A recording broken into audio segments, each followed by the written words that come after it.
Salve, omnes, I am Ruminus, and today we are talking about tutorials in video games. This will have far more educational information than actual gameplay, but I figured I may as well still make the video, even though most of the stuff I'm going to talk about, I already have talked about before. The tutorial is, quite possibly, the most important design of the game, as it is the demo or initial thoughts of how the game will go for the player. As much as people say, don't judge a book by its cover, we absolutely do, and we should, especially since we're paying now, for some reason, $70, US dollars by the way, for any kind of game. It's important that we get what we want. We don't want to spend money on something that we actually don't want. So that initial thought of the game is important. So for the demo, for the tutorial, for the initial part of the game, you want to bring them in with the story, the music. You want to give good, clear examples of the core aspects, of the core mechanics, of the music and all these sorts of things, so that they know what they'd like, and so they know what the gameplay will be within that time frame. You also don't want it to drag on for too long, because you might bore them, like Kingdom Hearts. I've already explained that one, but man, that one still gets me. Every time, every Kingdom Hearts game, for some reason, takes 7 years to go through the tutorial.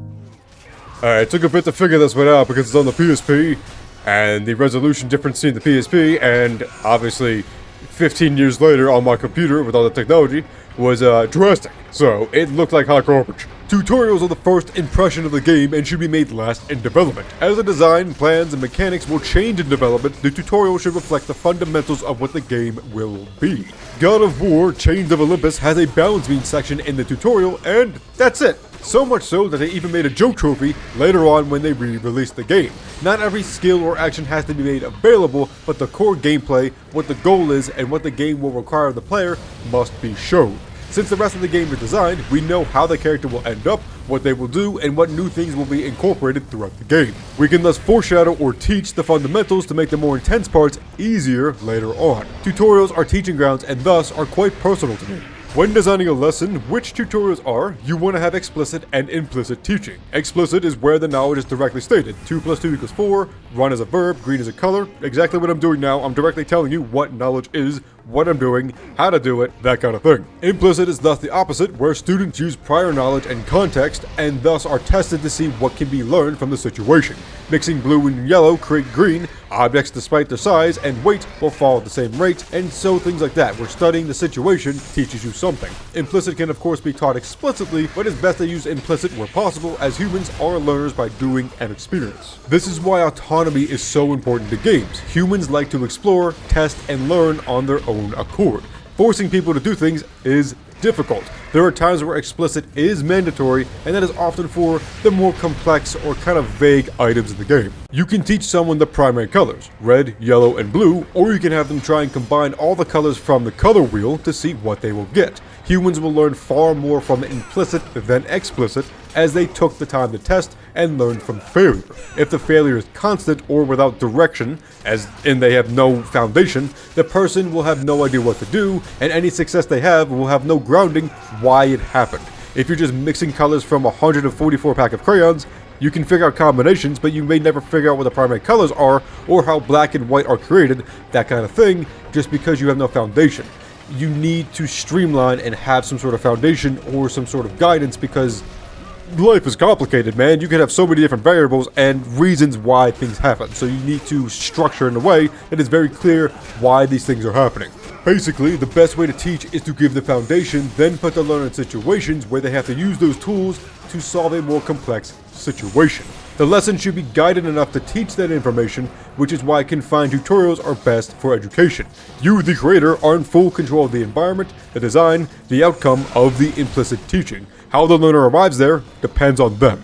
You want to set up enough pieces to give the learner enough that they can test multiple times, as they may fail or miss the actual reason why this is happening the first time. When first teaching, you want to have a harness. The student should feel comfortable failing and retrying. If they fail and have to redo everything, they will get frustrated and disinterested, and often try to rush just to get done. Ensure that the tutorial sections are lenient. Any fail is not lethal, enemies don't have rockets, choices in the dialogue don't carry with the main story, because you don't have long-lasting effects for things that they were learning. They didn't know what was going to happen. That's not really fair to punish them for that. Give the player enough to know that they did something wrong, but enough cushion that they don't feel punished for failing at something that they never never really knew was a problem. Give them enough info that they know that they can do this, but need to test out the controls a bit to figure it out. You can give the player autonomy while confining their environment and resources to get the results that you want, keeping the player engaged. Because the rest of the game is done, you can design the tutorial to fit exactly what the gameplay and mechanics need to lay out the foundation and grant enough room for intuitive, implicit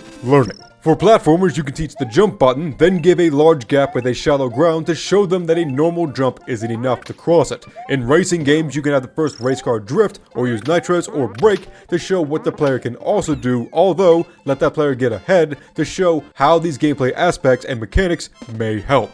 Fighting games can have an AI do intense combos in an in-game cutscene, then give control to the player so that they can play around and try to replicate it. When I taught physics, I always gave a demo first, then asked for thought. I then explained explicitly afterwards to confirm the intuitive assumptions and to help the students who needed a more explicit instruction. It is also best to include explicit directions, whether in a journal, setting, or with dialogue. For the dialogue, I would suggest having it an in-game timer so that the intuitive or implicit learners can test it out first, and those who prefer explicit can still learn from the game. The goal again is not to limit autonomy or the pursuit of knowledge, while also not accruing frustration. It is a delicate balance that sometimes takes rigorous testing to get right for an audience of diverse learners. Bloom's taxonomy has two different fields about education, rigor and relevance. These are subjective, of course, and change depending on the audience, the age, the intended level, the subject, all sorts of different things, and so the grade or intensity of Bloom's taxonomy or your tutorial all depends on a variety of factors. Games geared for kids may have a max rigor or complexity when asking them to double jump without telling the player that it's possible to do so. A max rigor for a game aimed at adults may be that 10 enemies rush through the doors and a player gets a health recovery item when getting 3 headshots in a row. Again, it's never explained, but the difference in complexity in what to do and thought process depends on the age difference. The relevance aspect is also important, as the relevance needs to apply to the game. Low relevance is when it only reflects to the current situation, medium to the overall level or area, and max when it applies to the entire game. Tutorials thus should aim for max relevancy at all times, but the rigor should stay around probably around medium to not make it too difficult or too hard, but you can also change it depending on what your game is intended to be. If your game is intended to be more difficult, maybe make it max rigor to show what the game is actually about. Part of the problem teachers often collide with is that they tend to be natural masters of a subject or have been studying it for so long that they forget what it's like to not know anything, so they will teach as if the student has already basic understanding of it. Developers will fall into this trap as well, as they've been designing and polishing a game for so long that they are confused that the player did not figure out this aspect of the game that is basic to someone who has spent years with the game but is unknown or confusing to a novice. Before then, I don't care, let me skip. Desmond, I promise I'll answer all of your questions. I just wanted to be Italian stabbing some people. Playtesting should also involve people testing new tutorials for the first time and giving feedback as to how the intuitive mechanics can be revised, although budgets rarely allow for this intensive testing on these details, even though they have effects on the control and flow, which quickly bring down the fun of the player. Because of the limited time and funding towards the end of the project, many games lean towards explicit just because it's easier to skip dialogue than it is to redo the entire tutorial to polish the implicit parts. The way I designed my tutorial after reworking the story, mechanics, and gameplay aspects was to make the fundamental movement area without any stress or combat. The player has all the time in the world to play with the basic buttons and find ways to maneuver around the obstacles. It helps that in the preceding cutscenes, some of the more advanced movements are shown from an NPC, so the player knows without any dialogue or direct instruction that they can run, jump, or sprint, but then the challenge later shows that they will need to test out more in order to pass specific obstacles. I put a 60-second timer in each area where, if the player does not pass the obstacle, which is pretty simple, the character will mention that he needs to perform a specific action to proceed. This way I have both the implicit education, but also explicit for those that need it. There is no reloading, so the player can try again immediately without consequence, and the explicit doesn't take too long that the player will give up before being told how to move on. Clean it up! Clean it up! It was the frog! Tutorials also extend to later in the game when new gameplay aspects or mechanics are introduced, and the same methods should be applied. Is it complex? Start small, maybe with explicit, then go for implicit with the greater parts. Is it related to other mechanics and just an add-on? Go for only implicit and perhaps give a demonstration if possible.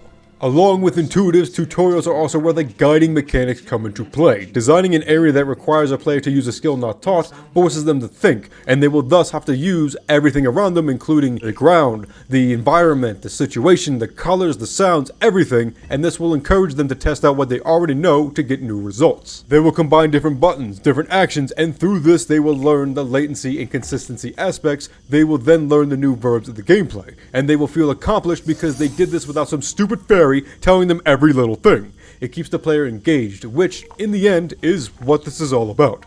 So we have a similar problem with this one, where it's a DS game, which not only has 2 screens, but the resolution is garbage. I tried to change different resolutions to make it look better, and you can't without messing with the actual gameplay. So we just get to deal with it for a little bit. The D-pad's always been... Whatever. Oh my god. Okay.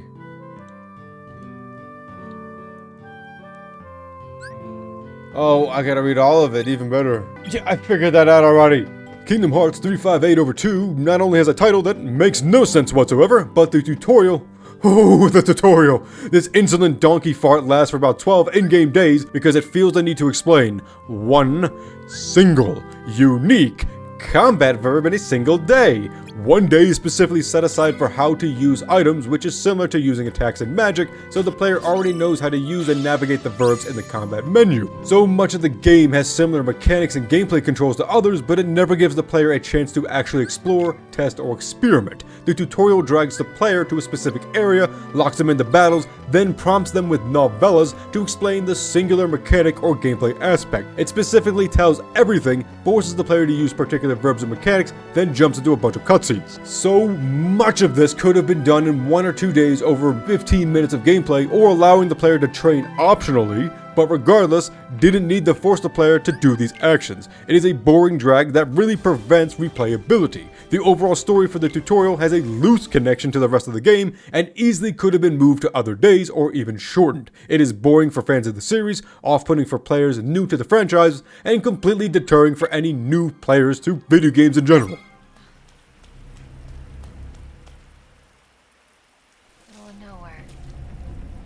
That's fair.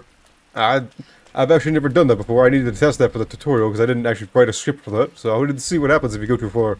It just forcibly brings you back. The Resident Evil 2 remake from 2019 has by far one of the most impressive tutorials I've ever played. The tutorial area is not perfect, but it is about 5 minutes of gameplay, including cutscenes, and tells the player almost everything that is needed for the rest of the game. It explicitly, without pausing the game or forcing any actions, tells how to run, aim, shoot, and reload. The rest is all implicit. The character will start walking again out of a cutscene, showing that the player can walk when no longer running. Most likely, the player will shoot the first enemy, as the path ahead is blocked, and the path behind is also blocked. They will then learn that enough shots will stagger an enemy, and that enemies will take a fair amount of bullets to take down. There are 3 enemies that pop into the area, but you only have enough bullets to kill at the most 2 on the normal difficulty, so not every enemy needs to be killed. The level design has multiple avenues, allowing the player to run around and escape zombies without the need for shooting either. The enemies are zombies, who are after your delicious face meat, and the health icon will pop up when changing status. Zombies are slow, but will grab you if the player gets too close,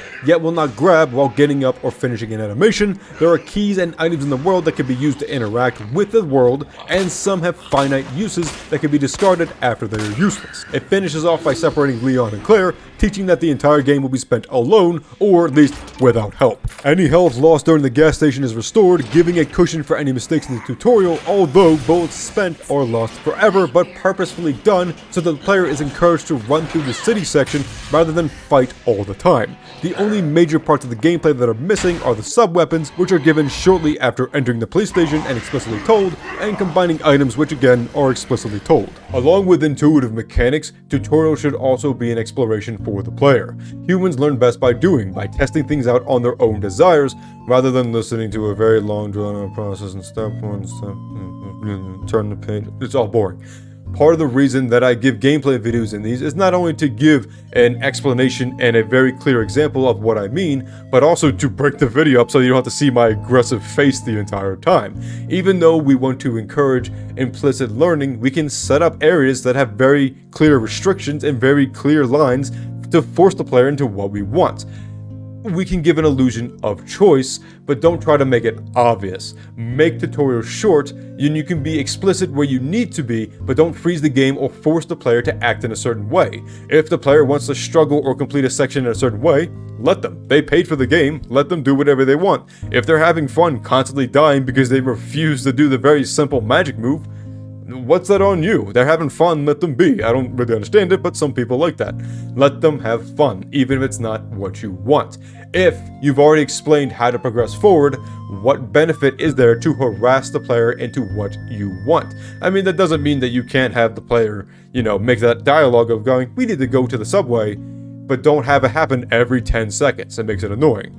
Tutorials are hard to make correctly, but when they're done properly, they're short, easy, non-punishing, and more importantly, non-obtrusive when you do replays. Thanks everybody for watching. I hope you enjoyed this video. If you did, make sure to like, subscribe, and ring the bell to be notified of future videos. If you have any constructive criticism of games that you think that I missed out on, games that have good, bad, or unique tutorials, things that I got wrong, things that you have anything you want to add on to, please put them in the comment section below so that we can continue this discourse. But until next time, when we talk about thematic mechanics, wale te omnes.